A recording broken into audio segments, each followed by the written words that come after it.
आज हम आपको एनसीईआरटी के अंतर्गत शैक्षिक अनुसंधान एवं प्रशिक्षण परिषद की में कौन कौन सी संस्थाएं होती हैं, इसके बारे संस्थाएं खोली गई हैं, इसके बारे में हम आपको बताएंगे।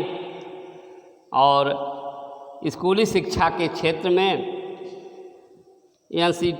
एनसीईआरटी का क्या योगदान है, तो आज हम इस एनसीईआरटी के अंतर्गत ये संस्थाएं स्थापित की गई हैं जो निम्नवत हैं। नंबर 1, राष्ट्रीय शिक्षा संस्थान नई दिल्ली।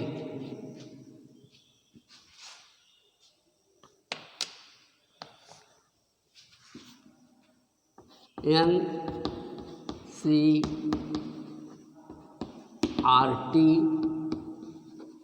की संस्थाएं। एनसीईआरटी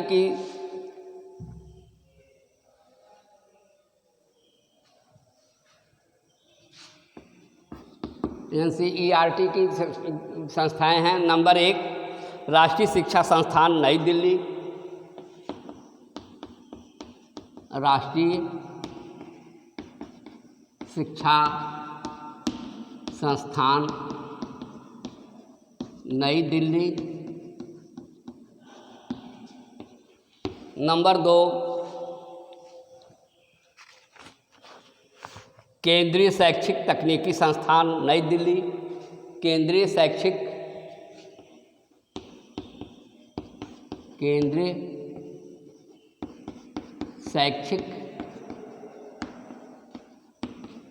संस्थान नई दिल्ली। नंबर 3, क्षेत्रीय शिक्षा संस्थान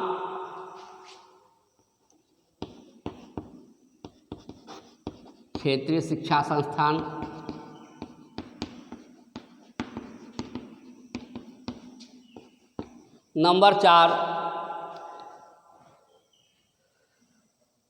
पंडित सुंदरलाल शर्मा केंद्रीय व्यावसायिक शिक्षा संस्थान। पंडित सुंदरलाल शर्मा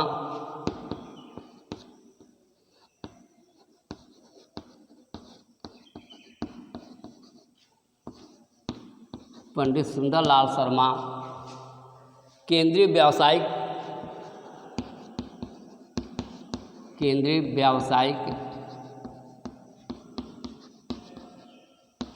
व्यावसायिक शिक्षा संस्थान।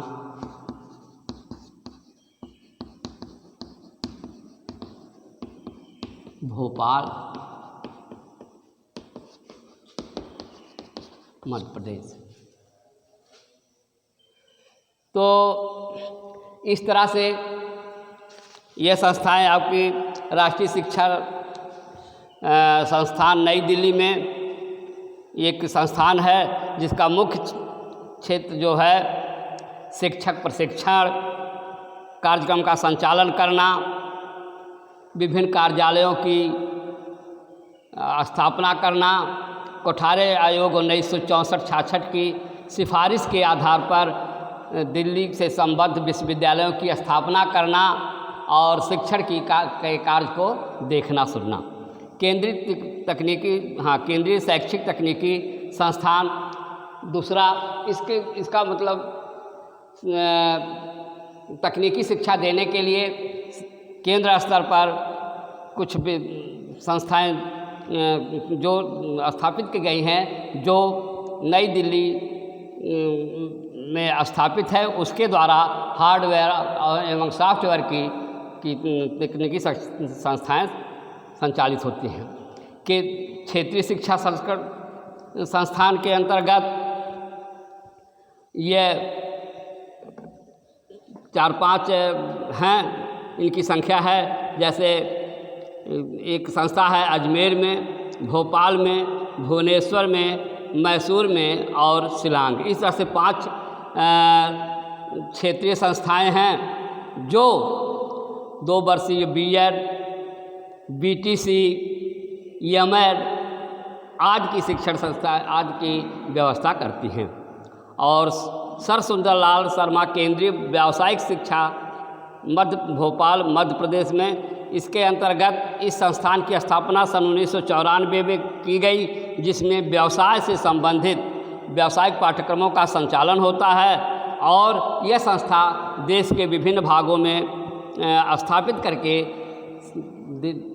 देश में शिक्षा की व्यवस्था को मजबूत बनाती है। अब आप स्कूली शिक्षा के हम आपको बताएंगे स्कूली शिक्षा के क्षेत्र में NCERT का योगदान।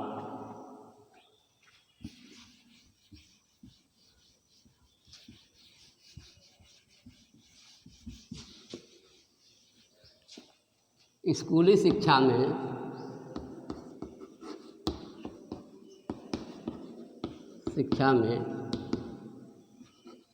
NCERT का योगदान। स्कूली शिक्षा में ख़ास तौर से बेसिक शिक्षा में NCERT या सभी प्रकार की शिक्षा में इसका विशेष महत्व है। इस शिक्षा का योगदान ख़ास तौर से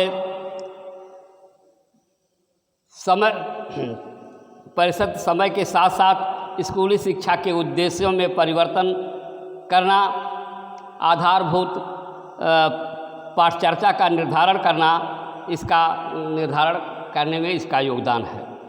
नंबर 2, यह स्कूली कक्षाओं में स्कूली शिक्षा में विभिन्न पाठ्यक्रमों के स्तर का संचालन करती है, इसके मानक को निश्चित करती है और जिसके द्वारा इसके अनुरूप शिक्षण कार्य सही रूप से चलता है। नंबर 3, यह परिषद शिक्षण विधियों के क्षेत्र में निरंतर शोध करती रहती हैं और सेवारत अध्यापकों को प्रशिक्षण देने का काम करती हैं, प्रशिक्षण देने में सहयोग करती हैं और नवीन तकनीकी शिक्षा की विधियों का परामर्श देती हैं। नंबर 4, नए NCERT जो है नए शिक्षण साधनों का विकास करती है। नए शिक्षण साधनों के विकास में इसका पूर्ण सहयोग रहता है, जिससे कि अच्छे से अच्छे प्रशिक्षित टीचर प्रशिक्षण लेकर के काम करते हैं, अच्छी शिक्षा देते हैं। नंबर 5, यह स्कूल स्तर के मूल्यांकन की नई तकनीक को विकसित करता है। माने NCERT के द्वारा नई मूल्यांकन या नए तरीके से परीक्षा प्रणाली का संचालन करने की व्यवस्था करती है। इसके बाद इसका योगदान स्कूल स्तर पर पाठ्य विषयों के प्रसारण, सॉफ्टवेयर तैयार करना एवं विभिन्न प्रकार के प्रसारण की व्यवस्था भी NCERT के द्वारा होती है, इसलिए इसका बहुत महत्वपूर्ण योगदान है। नंबर 7, यह जवाहर नवोदय विद्यालयों में प्रवेश हेतु प्रवेश परीक्षा का संपादन करती है। माने NCERT जो होती है वो जो ग्रामीण क्षेत्रों में प्रतिभाशाली बच्चे हैं उनको सरकार द्वारा संचालित की गई नवोदय विद्यालय योजना के अंतर्गत उसमें प्रवेश के लिए नियम पूर्वक परीक्षा संचालन का कार्य करती है और बच्चों को नवोदय विद्यालय में एडमिशन कराने के लिए यह परीक्षा संपन्न कराती है। नंबर 8, कक्षा 10 उत्तीर्ण छात्रों की प्रतिभा खोज की परीक्षा कराती है। कौन बच्चे ऐसे हैं जो प्रतिभावान हैं और इनको अच्छे विद्यालय की आवश्यकता है, इनको अच्छे काम पढ़ने में इनकी रुचि है और ये प्रतिभाशाली बालक हैं, तो इसकी परीक्षा करा करके प्रतिभा खोज परीक्षा करा करके अच्छे से अच्छे कॉलेज में इनका एडमिशन कराना भी NCERT का काम है। इसके बाद 9वां, यह संस्थाएं सेवारत अध्यापकों के प्रशिक्षण की व्यवस्था करती हैं, समय समय पर उनको सुझाव देती हैं और समय समय पर सेवारत होते हुए भी उनके प्रशिक्षण की, उनकी तकनीकी नए ज्ञान की, उनको नई योजनाओं के संचालन की जानकारी देती हैं। यह सुंदरलाल शर्मा केंद्रीय व्यावसायिक शिक्षा संस्थान भोपाल के माध्यम से व्यावसायिक शिक्षा एवं व्यावसायिक शिक्षण प्रशिक्षण की व्यवस्था करती है। एनसीईआरटी केवल स्कूलों की ही नहीं बल्कि तकनीकी विद्यालयों की पूरे देश में वो शैक्षिक व्यवस्था करती है। यह एनसीईआरटी के द्वारा व्यावसायिक निर्देशन का प्रशिक्षण दिया जाता है। किस प्रकार से व्यवसाय में एजुकेशनल गाइडेंस के द्वारा यह प्रशिक्षण अपना योगदान देती है। यह जनसंख्या शिक्षा की पूरी रूपरेखा को तैयार करती है और जनसंख्या नियंत्रण कैसे रखा जाए, छात्रों को अधिक से अधिक सुविधा के लिए क्या क्या किया जाए, इस तरह का यह पाठ्य पुस्तकें तैयार करती हैं जिससे कि बच्चों को ज्ञान हो और अभिभावक भी खूब या टीचर उसको प्रशिक्षण ले करके जागरूकता पैदा कर सकें। पर्यावरण शिक्षा की रूपरेखा तैयार करना, उसके उद्देश्य को बताना, पाठ्यक्रम तैयार करना, ये भी एनसीईआरटी के अंतर्गत आता है और यह इस तरह का कार्यक्रम संचालित करके यह जो है शिक्षा के क्षेत्र में महत्वपूर्ण योगदान देता है। अगला पॉइंट, यह समय समय पर सरकार की नीति के अनुसार नए नए प्रयोग करती है। एनसीईआरटी जो है वो सरकार की जब कोई भी नीति बनती है, नई शिक्षा नीति का निर्धारण होता है तो एनसीईआरटी के द्वारा ही वह जो है संचालित किया जाता है। इसलिए शिक्षा के क्षेत्र में ये नए नए प्रयोग करके स्कूली शिक्षा के विकास का कार्य संचालन करती है। एनसीईआरटी स्कूली शिक्षा एवं शिक्षकों के संबंधित सूचनाएं एवं आंकड़े एकत्रित करती है और उसका प्रसारण करती है। तो इस तरह से एनसीईआरटी के द्वारा बहुत सी नई नई जो योजनाएं चलाई जाती हैं सारे देश में, किस प्रकार से शिक्षा की व्यवस्था आगे बढ़ाया जाए, इन सबको स्कूली शिक्षा के या और शिक्षकों के शिक्षार्थियों के लिए विभिन्न प्रकार की सूचनाओं को इकट्ठा करके और उसको नई योजना के अंतर्गत संचालन के लिए यह काम करती है।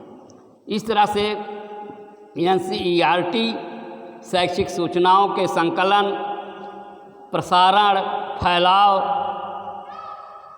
आदि के में विभिन्न प्रकार के पत्र पत्रिकाओं का प्रकाशन करने में सहयोग देती है और बालक के सर्वांगीण विकास में यह पूर्ण रूप से सहयोग दे करके एनसीईआरटी जो है वो अपना संपूर्ण योगदान प्रदान करती है। इस तरह से विद्यालय के समस्त विकास के लिए एनसीईआरटी बहुत ही महत्वपूर्ण योगदान रखती है। धन्यवाद।